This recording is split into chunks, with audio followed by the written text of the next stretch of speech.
Hi, I'm Evan, your host for Wine Couch TV.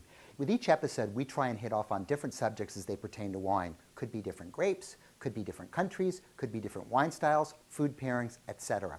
As we approach the holidays, bubbly, of course, is on everybody's mind. But given the economy, high-end champagne and even high-end sparkling wines coming out of California might be a little bit pushing too much to pocket. Enter Prosecco. Now, Prosecco has really caught on in popularity over the last couple of years and has actually overtaken Asti Spumanti as being the most popular export out of Italy and the most popular sparkling wine emanating from this wonderful country.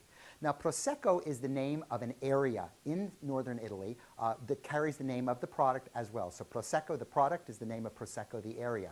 And what you want to look for on the label are three terms. One, Valdobbiadene. Two, Conegliano, and third, probably a little bit more rare, is one called Cartese.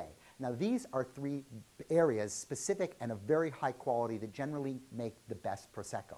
We have two that we're going to try on the show today, both of which I think you're going to find absolutely delicious.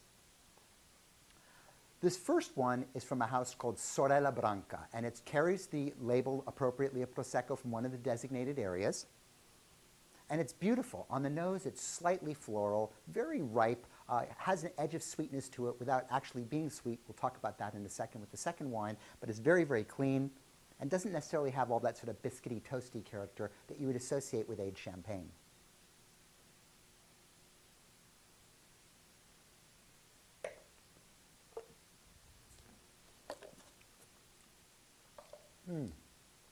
In the mouth, it's very lively. Well, it's not sweet. It has just this edge of ripeness that sort of fools the palate into giving you a sense of sweetness within the mouth, although it is itself actually quite dry.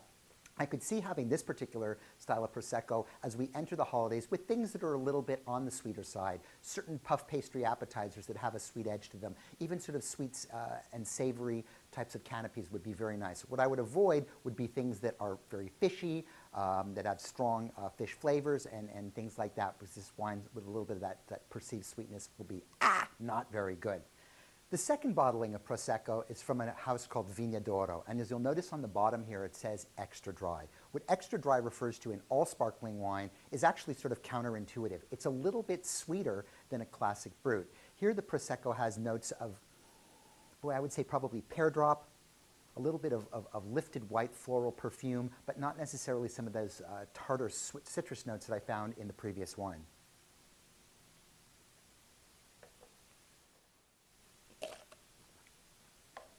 In the mouth, the wine is distinctively sweeter. What's going to work here is probably to have items that are a little bit sweeter too. So as you're sitting around, whether you're having dessert, you could actually have this wine and it would be wonderful for any of the fruit cakes and wonderful pies that you would serve towards the end of the year at holiday time. But even just sitting around, having even a light chocolate or something like that, a truffle, this wine will stand up and stand up fine. So Proseccos are generally good values. Once again, you're looking at price points that range very much in what we would call the everyday part of our price range, and can be a wonderful alternative to those slightly more expensive French bottlings that come from the other side of the border. Anyway, before we get out of here today, our Wine Couch word of the week is Glera. Now this is a term you probably never heard of before, but you'll be hearing it a lot more because they've changed the laws for Prosecco, and as of this year, i.e. 2010 and the earlier part of the year, if you have a wine that is made in the Prosecco style from this particular grape that does not come from the region itself, it can no longer be called Prosecco. It has to be called Glera.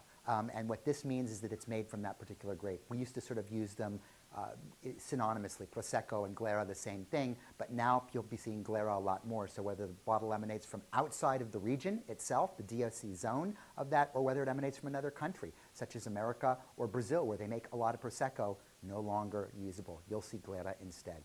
Until then, enjoy the holidays, enjoy your Prosecco, and until then, you take care.